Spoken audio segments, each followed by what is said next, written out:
of the injunctions is that a temporary injunction can be granted only when a perpetual injunction or a perpetual injunction in nature of prohibitory or the mandatory has been sought with the restriction that temporary mandatory injunction cannot be granted.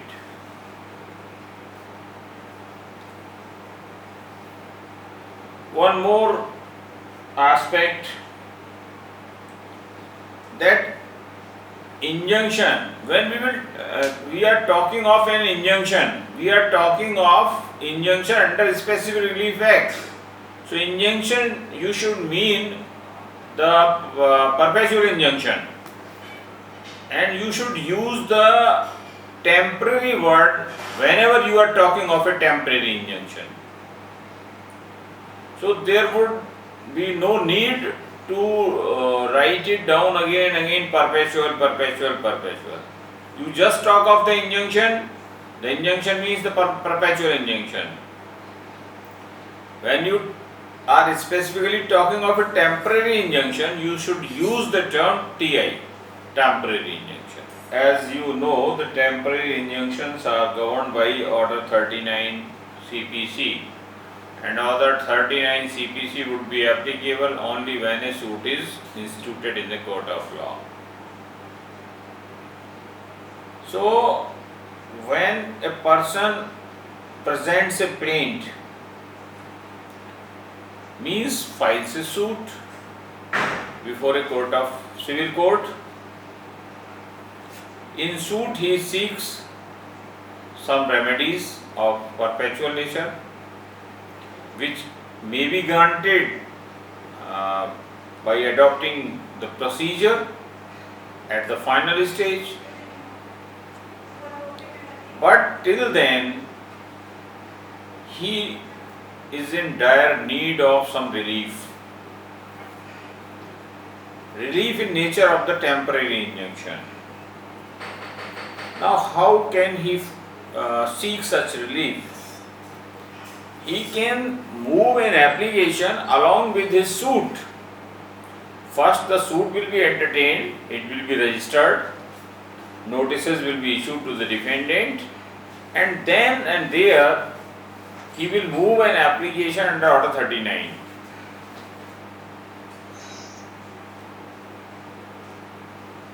The general rule of disposal of applications under Order 39 is that a notice is must. Notice must be issued to the defendant. Only then you should decide, or the court should decide the interim application. This temporary injunction application is known as interim relief application. This because this relief has been claimed as an interim relief during the pendency of the suit. So it is also called the interim injunction. Temporary injunction में भी एक और शब्द निकला कि उसको हम कहेंगे इंटरिम इंजंक्शन या interim relief. So TI means interim injunction. The rule is that the notice has to be issued to the defendant. If notice is to be issued to the defendant, it will take time, 1 day, 2 days,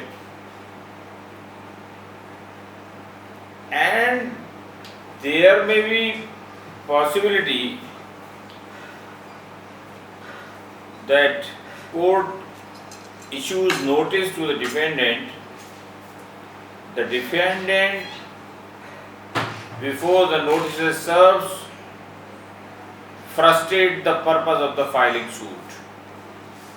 The suit has been filed to restrain the defendant from demolishing the wall. Plaintiff moves an application for interim injunction. Court issues notice. For 2 days, this fact comes to the knowledge of the defendant, and defendant demolishes the wall and frustrate the purpose of filing of the suit. Then what will be the result? No temporary injunction would be granted when there is no wall. No permanent injunction would be granted when there is no wall. What to restrain? The suit has now become frustrated. The purpose of filing of the suit has become frustrated. In such a case of urgent nature, court can grant ad interim injunction without hearing the defendant. So you have to make a clear-cut picture in your mind. Suit for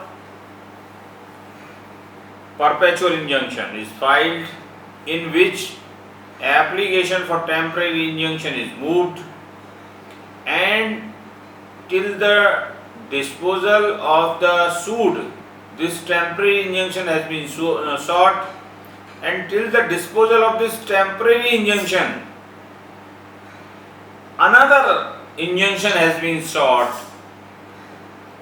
that without hearing the defendant, give me the relief temporarily, ad interimly. Why ad interimly? Only during the disposal of this injunction application. And in case of urgency, the court can grant ad interim injunction. So in a suit, how many injunctions are there? The suit is for perpetual injunction,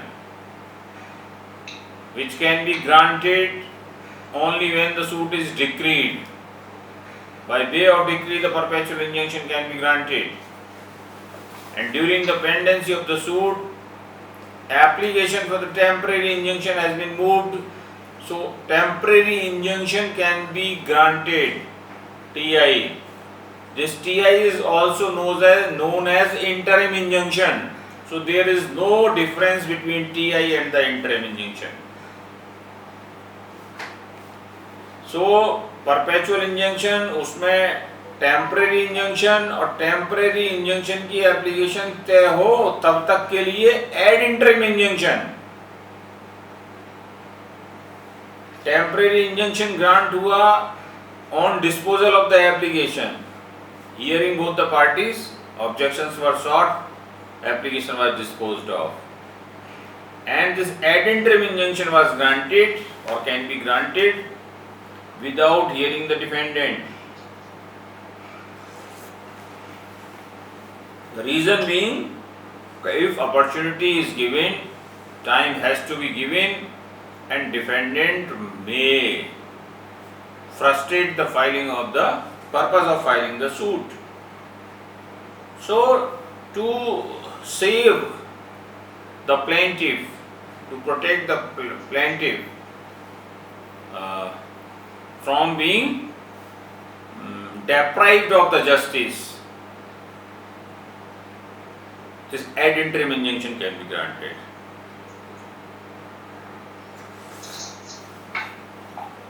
Now you see the relation. Perpetual injunction can be granted under Specific Relief Act 38, Section 38.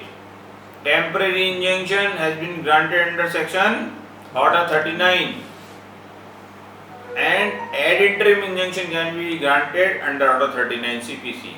So you can see how these two statutes, the Specific Relief Act and the CPC Order 39 especially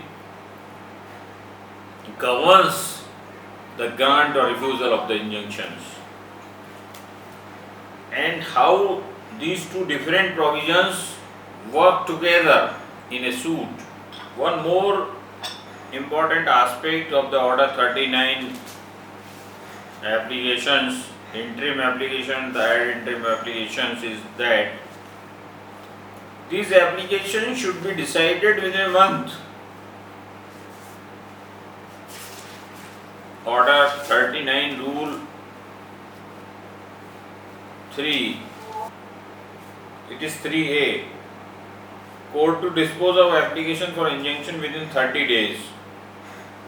And one more aspect is that no temporary injunction can be granted if the relief for perpetual injunction sought in the plaintiff cannot be granted. If plaintiff has sought such a relief which cannot be granted even after the hearing of the suit, or admitting the all pleas of the plaintiff as true, but the decree cannot be granted.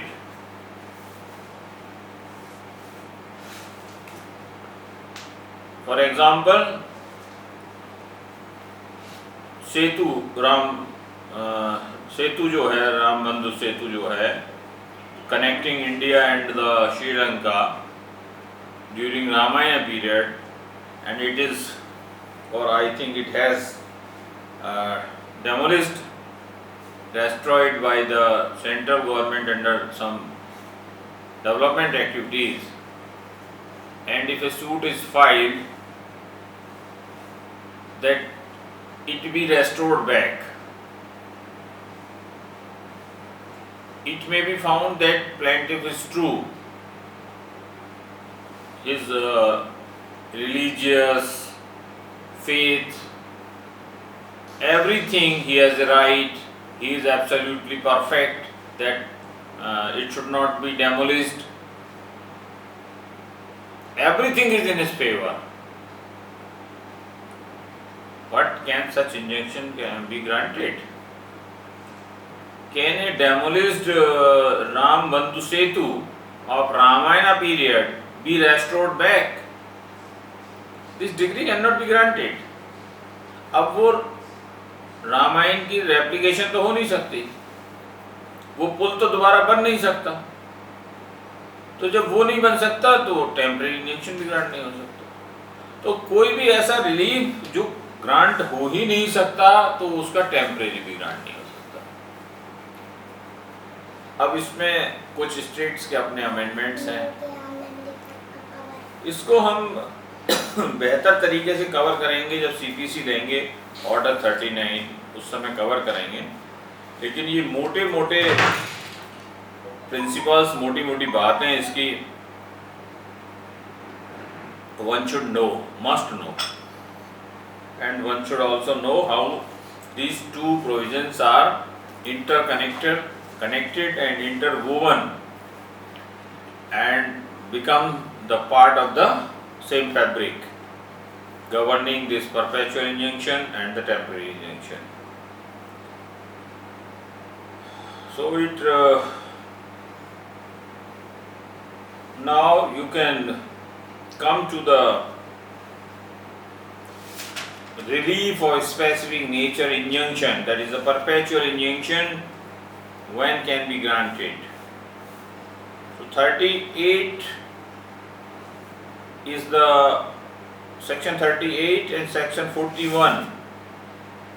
These two sections of the SR Act are the answer to the question when a perpetual injunction can be granted, or when a perpetual injunction can be refused. 38. Now we are talking of the perpetual injunction which is to be granted at the time of passing judgment, after final hearing, when court should grant, when court should not grant. So section 38 will come into operation when the suit is being decided and court has to make its opinion whether the injunction should be granted or not granted. It has no relation with the temporary injunction except to the fact that if final relief cannot be granted, the temporary relief cannot be granted. It is the basic tenet of the law, civil law, कि what you cannot finally get, you cannot temporarily get it. तो जो आपको final hearing के बाद नहीं मिल सकता है वो टेम्परेरी में मिलने का प्रश्न ही पैदा नहीं होता है। इस सिद्धांत को आपको याद रखना है। तो अब फाइनल इंजंक्शन हम कब दें, कब रिफ्यूज करें, कैसे कोर्ट अपनी इस डिस्क्रिशन को, it is the discretionary relief, injunctions cannot be claimed as of right. Specific relief act के अंतर्गत जितने भी रिलीफ्स हैं they are reliefs of equity, equitable reliefs हैं which has been incorporated in this act and equity can not be claimed as a matter of right. If you go back to the history of the equity courts in England, you will find so many proverbs and quotations regarding equity, and I am forgetting the exact that quotation, but remembering the essence that equity is a relief of discretion of the court and equitable relief cannot be claimed as a matter of right.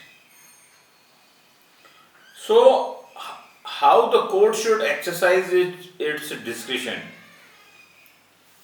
The first and foremost principle of exercise of the discretion would be that it must be judiciously exercised.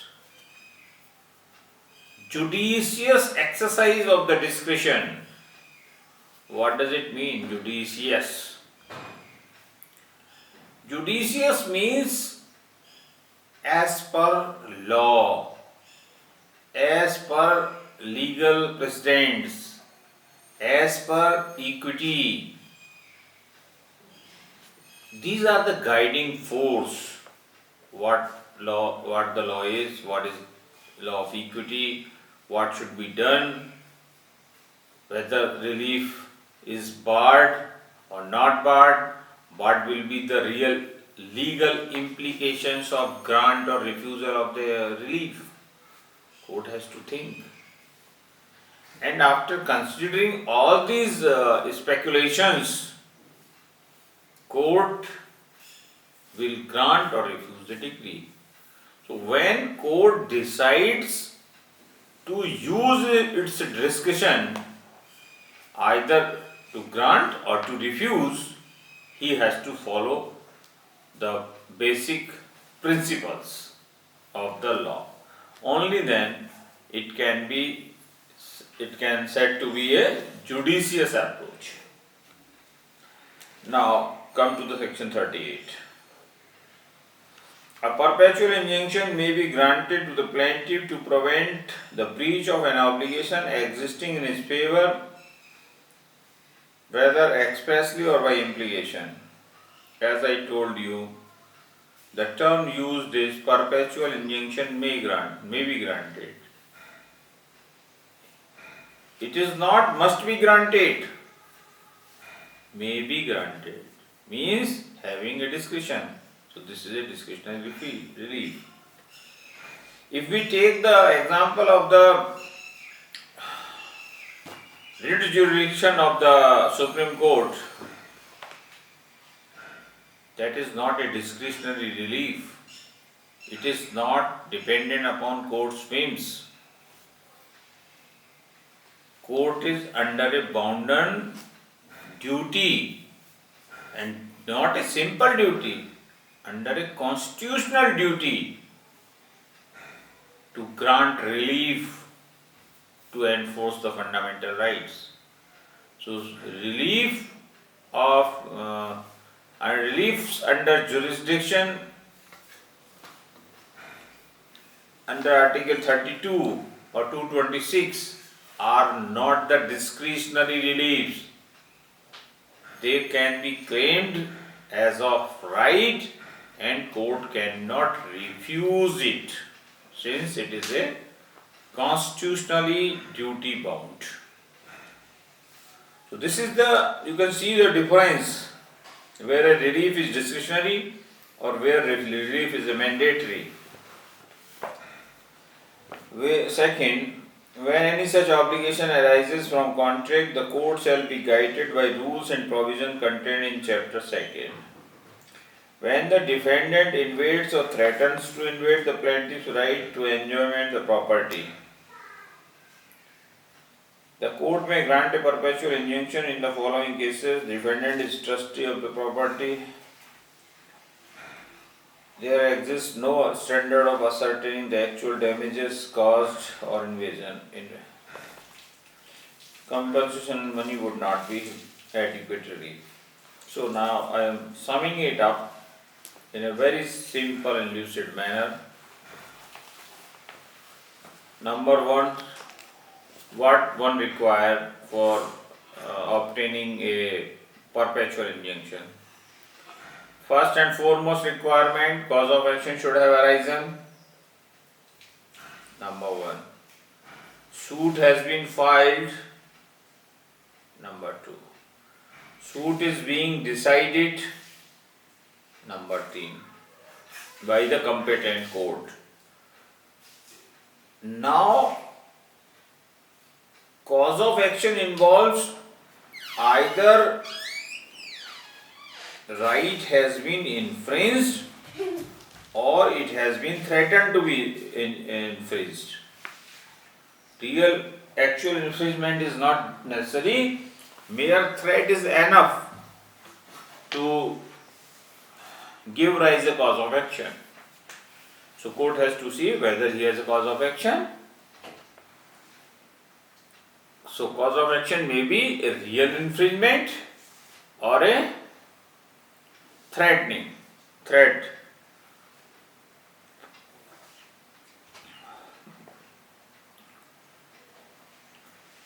Now the next thing which the court must take into consideration,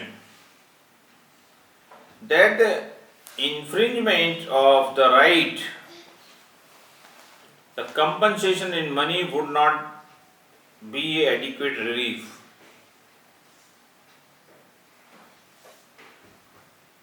Suppose, as we took the example of this wall,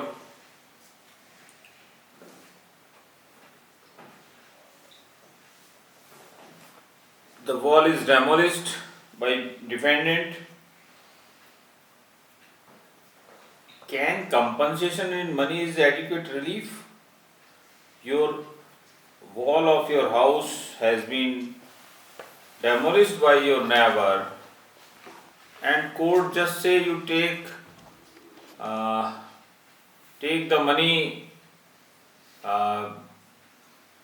to reconstruct it. Will it give a message of rule of law in society? Everybody will do so and take the money. So here compensation in money is the relief but not an adequate relief. The adequacy of the relief depends upon the so many factors. Had it been the case of just losing some pecuniary loss, then money would have been a compensation. You take the compensation, you lost so much of money, you take it. So you have to remember or make it in your notes, when compensation in money is a adequate relief, the discretionary relief may be refused. even then you cannot show can be refused.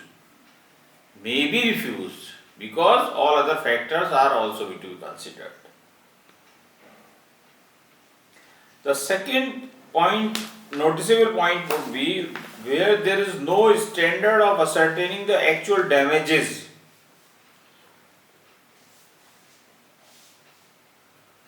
What actual damages has been caused is not ascertainable. Means you as a court are not in a position to convert the loss in a pecuniary value. So, in sum, you can say where the compensation in money is adequate relief. It involves both the things because the adequacy of the relief will involve the loss and its estimated pecuniary value. So, unless you ascertain, you assess the pecuniary value of the loss, you cannot say this pecuniary value is adequate relief or not. So simple principle would be where compensation in money is not an adequate relief, or number two, where the loss cannot be estimated, cannot be ascertained in terms of money. So injunction in such cases can be granted.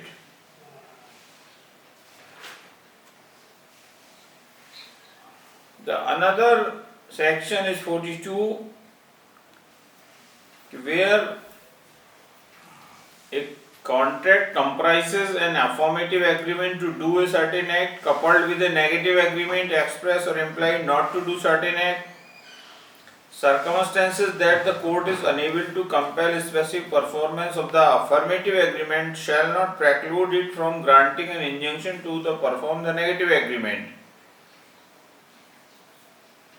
बहुत positive negative आ गया.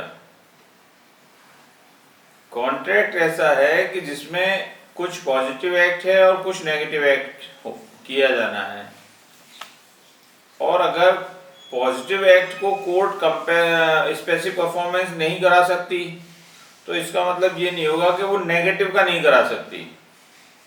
अब positive negative का क्या उदाहरण होगा? Take an example and try to understand this for section 42 with this example. Suppose there is a painter who has contracted to paint a picture for B to be delivered within next 6 months, and it is also settled between the parties that unless this picture is prepared and delivered to the A will not paint the pictures for others. He will devote all his time to this project.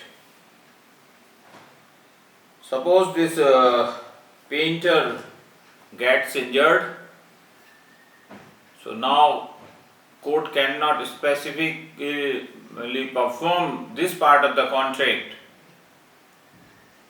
Court cannot direct the painter who is under injury to paint the picture. So court can refuse such injunction, but at the same time court can grant injunction to the negative effect. Okay, you are not in a position to do it, but you should not and you will not do the same act, painting of pictures for the others, as per the negative stipulation in your contract. So this is section 42, positive and negative.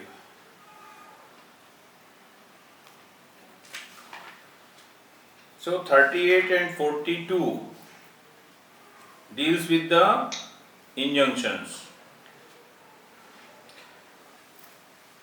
39 I already covered. Mandatory injunctions to compel the performance of certain acts which the court is capable of enforcing. Command is given. So one more section, that is the section 40, that is in respect of damages in lieu of or in addition to injunctions. The plaintiff in a suit for perpetual injunction or section 38 or mandatory injunction 39 may claim damages either in addition or in substitution for injunctions. Section 40 enables the plaintiff that he can claim damages also. If, as we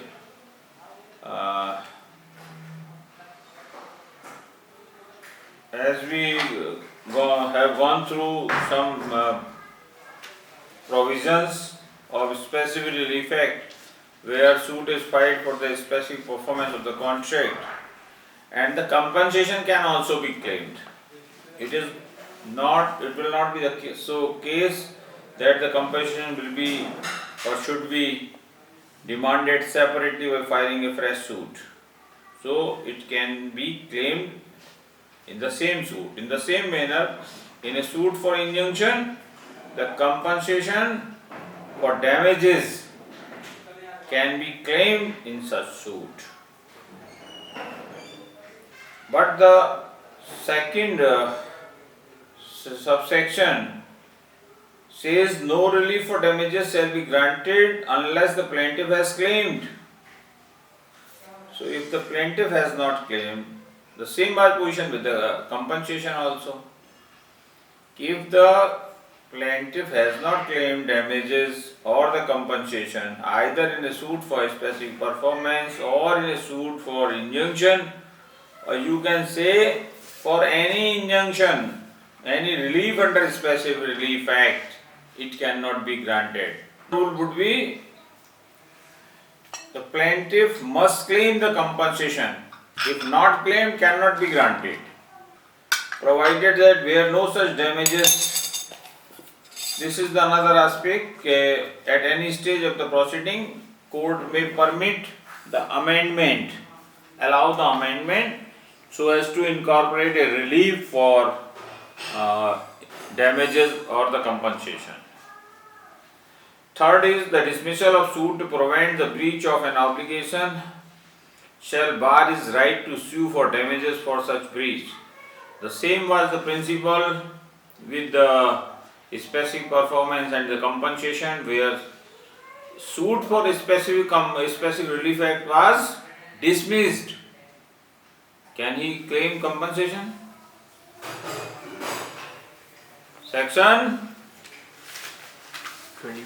21 or 25? 20. What was that section? 24. Bar of suit for compensation for breach or after dismissal of suit for a specific performance. The same thing, the same golden rule, you can make it a golden rule, whether it be a case of specific performance or the injunction. Damages or the compensation can be claimed along with the main relief of injunction or specific performance. And court, number 2, court can grant it only when it has been claimed. And number 3, if suit for a specific performance or suit for injunction has been dismissed, no suit for compensation or the damages would lie. What is barred here? Suit is barred. The another suit claiming the compensation or the damages is barred. When the suit is barred and suit is filed, it will be hit by section hit by order 7, rule 11. where plaint can be rejected when the suit is barred.